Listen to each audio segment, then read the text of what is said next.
Welcome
to Corzeons, a very spooky episode. Oh goodness, I'm scared. Yes, Halloween is among us, and it is a very spooky day indeed, because this will be the last spooky part of it, I promise. No more scaries. You can bring the kids back into the living room, put some acorns on the fire, open up some whiskey, chastise the wife. You know what you do. Today on Corzeons, we got a cool one. We got Hammond Collection Herbivores, woo, and a Triceratops unboxing. Well, bam, bam, bam. Awesome. Oh boy, do I love a good Halloweener. That's not true. Fill that sucker up. Halloween is awesome. Yes, that's true. And I was lucky enough that AB was willing to donate his carcass for a very quick joke. What a good doggo. Relax, I checked his ID and he was an organ donor. So it's all good in the neighborhood. And happy Halloween to all, and welcome again to Corzeons. We'll be talking Mattel, Jurassic World, Hammond Collection Herbivores today. We got Parausaurolophus, we got Gallimimus, and we got a Triceratops unboxing, as I said earlier. So without further ado, let me check the script for the next thing. Back for another entry in our Jurassic Party Zone. Yes, I am Thagomizer deep in dino toys, and sometimes I like to talk about them. Oh man, can you imagine a Hammond Collection Stegosaurus? Huh? It better be coming. And that concavenator bullshit that 3 people care about. And I'm not one of them. Yes, we're about to get our veggies in today with our Veggisauruses, and thank you so much for the web deity upstairs for bestowing upon us these lovely figures. Without further ado, let's start with Parausaurolophus. Amen! Or should I say a dino? Because we're starting off with a very cool herbivore seen in its Jurassic Park The Lost World deco. Parausaurolophus has appeared in just about every Jurassic Park movie, and in the first one it was green, hanging out by the lake, and in this one it gets captured, and it's sad. It's very sad. It's a sad moment. Everyone's very sad up on that cliff overlooking InGen's rape of the island. Uncool. But this is pretty cool, for the most part. Yes, everyone's favorite Hadrosaurus, except for the Corythosaurus. When the fudge are we gonna see that? It's like the only figure they haven't done. They've made up species, I'm convinced. I'm convinced they've made up species, but they've refused to do Corythosaurus. It's the same basic thing, folks. Only it happens to have my name in it, and therefore it's cool. Anyway, this is very pretty to look at for the most part. It is sporting a Mattel Tiny Tail and it's rough. It's teeny tiny. The paint, the red stripe also just ends there. It doesn't continue on the tail. What the fudge? And the white stripes don't continue on the neck. They kind of just end abruptly. And the front of the head is very wide. It's weird. But thankfully, it has a little jaw. It's a little jaw circulation. Or yeah, that's the word. Its jaw opens. That's pretty cool. The Gallimimus does that too. But, spoiler alert, the Triceratops does not. You could see just by looking at it, and I know from watching all the other things too that it does not. And it's very whack. It's nice to have a kind of a big herbivore. As I said, they haven't done a Stegosaurus yet, and whoa, what if they ever did a Brachiosaurus? Holy shit! It would have like 3 neck joints. And some reason the jaw wouldn't move, and the feet would be T-Rex feet somehow?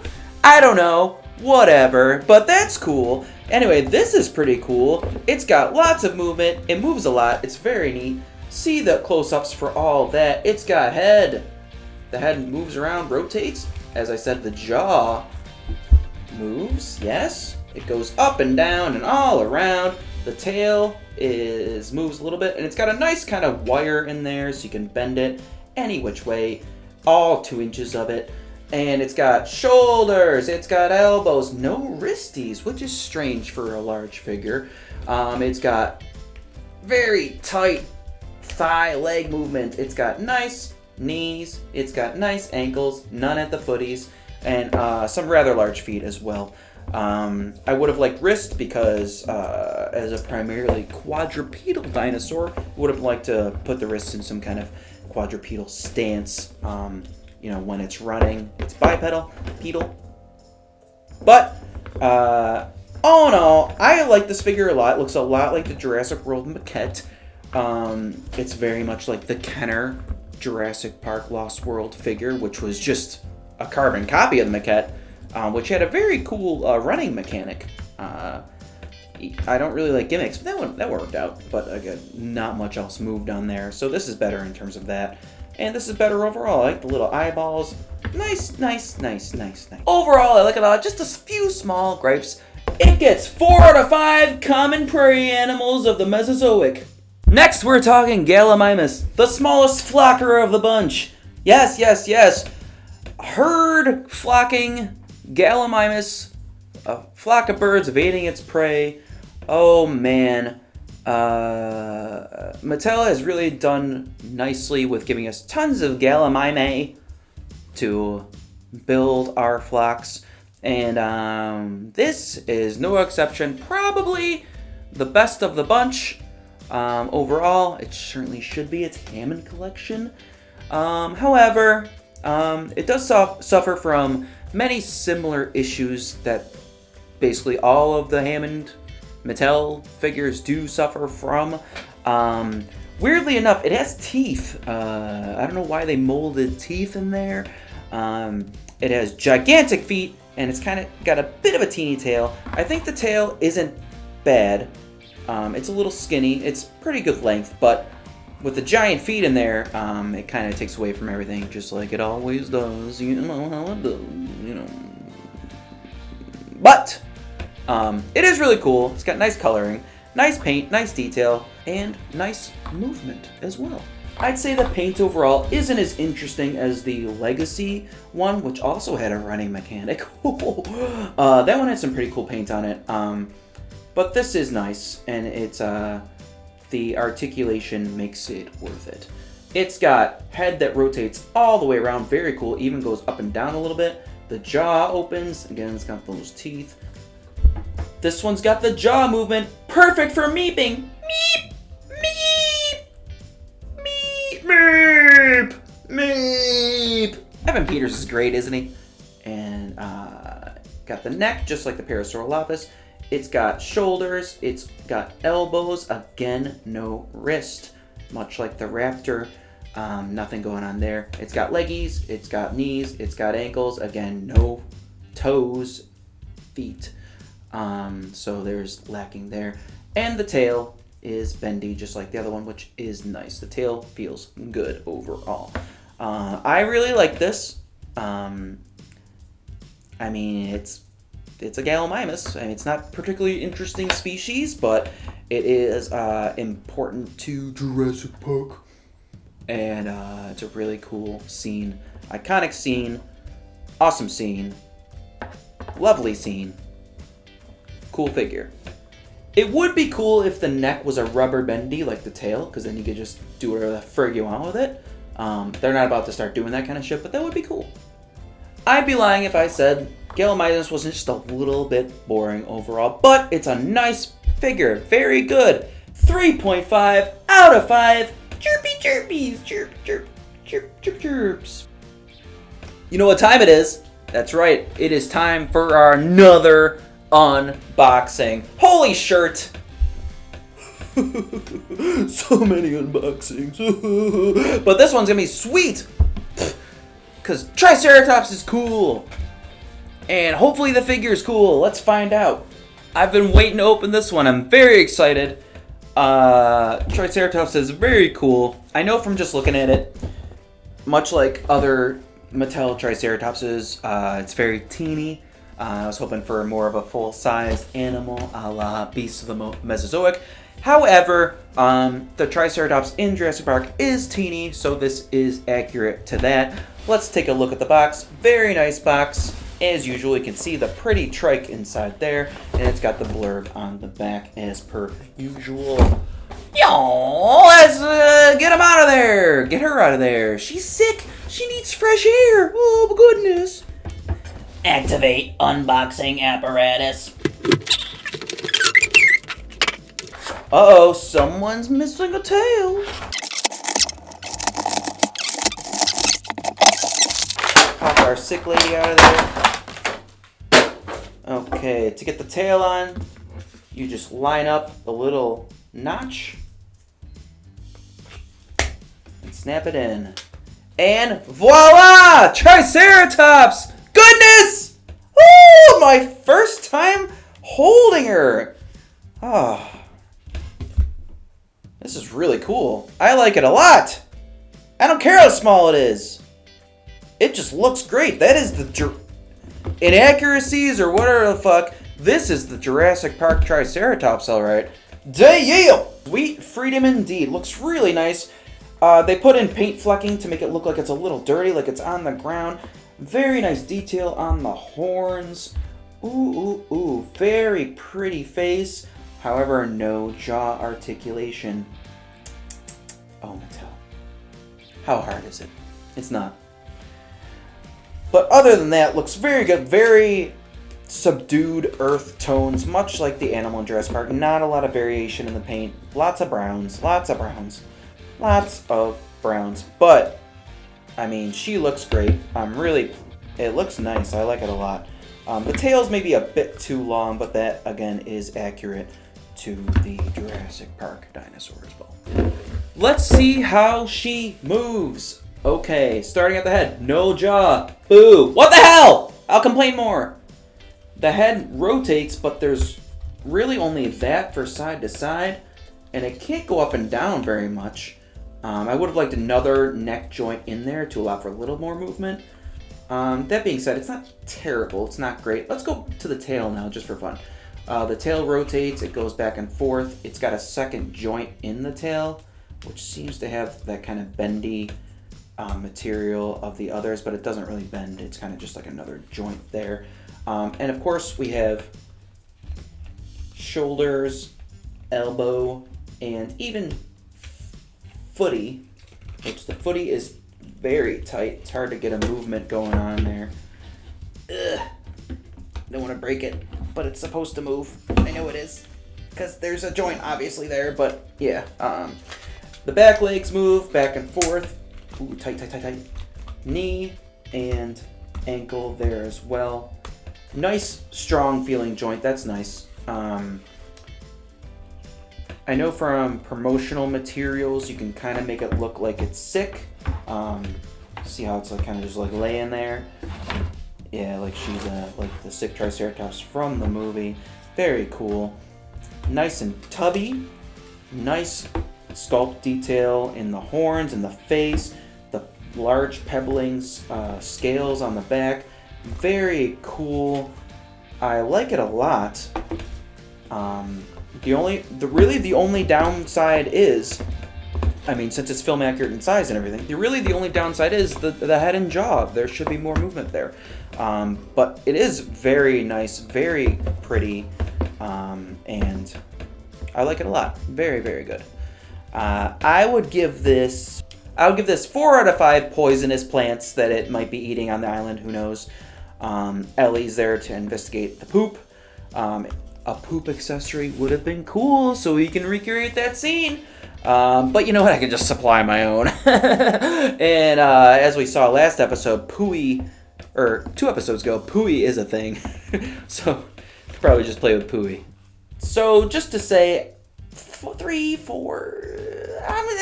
Let's split the difference. 3.5 out of 5 piles of shit. And now we're going to look at some size comparisons with the humans. And here we are with the human size comparisons. I stayed Pulis-armed Ellie Sattler for this. And yes, we got Gallimimus there. Gallimimus is a very good, looks like a very good size. Yeah, very good. Meep! Yes, you Meep! Yes, you Meep! Sure, lady. You're doing great. For some reason, I'm going out of order with the species from the episode. Whatever. We got Parausaurolophus here. Another good size comparison. Very good right there. That's right. Yeah. It looks like a little bit smaller than the specimen that was in the Lost World. However, that dinosaur was huge. And hadrosaurs, hadrosaurs could get very, very effing big. So, I mean, they ranged in size very wildly. So this is a good, I would say, a good representation of the species here. And very good for the movie. Look at us go, changing it up. It's Ellie who's taking advantage of a very sick animal now. Good for you, Ellie. How's that breathing? You know, with this little setup, you know, the Triceratops doesn't seem too tiny after all, but it is small. But you know, as we discussed, it's good for the movie and it's good representation of that. This is a good size comparison. Let's stand her up and see what happens as well. She's so sick and she won't get better. Stop sniffing her cloaca. We did it! Whoa! A successful unboxing, no breakages, and a pretty cool figure.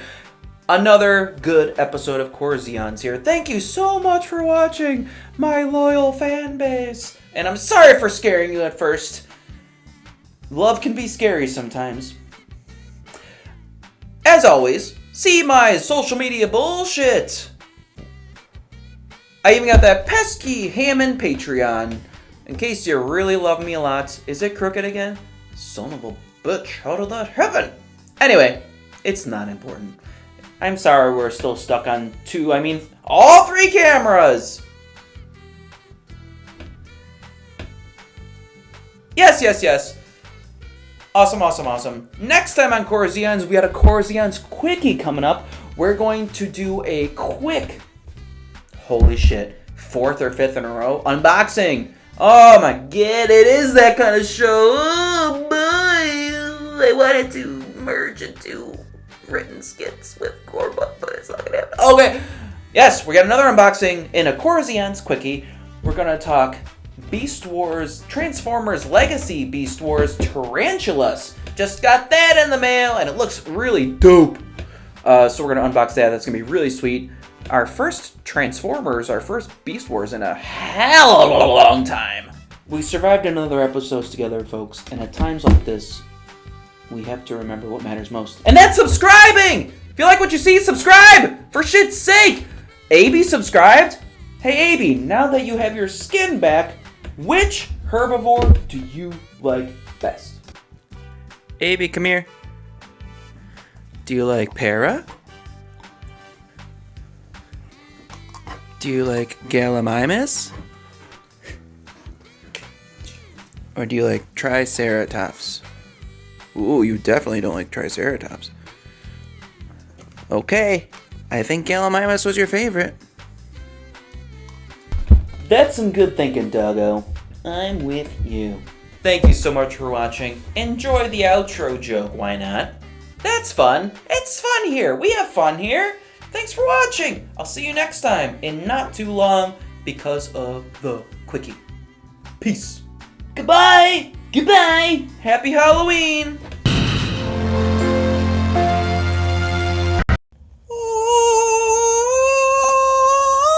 So, what do you want? You know what I want.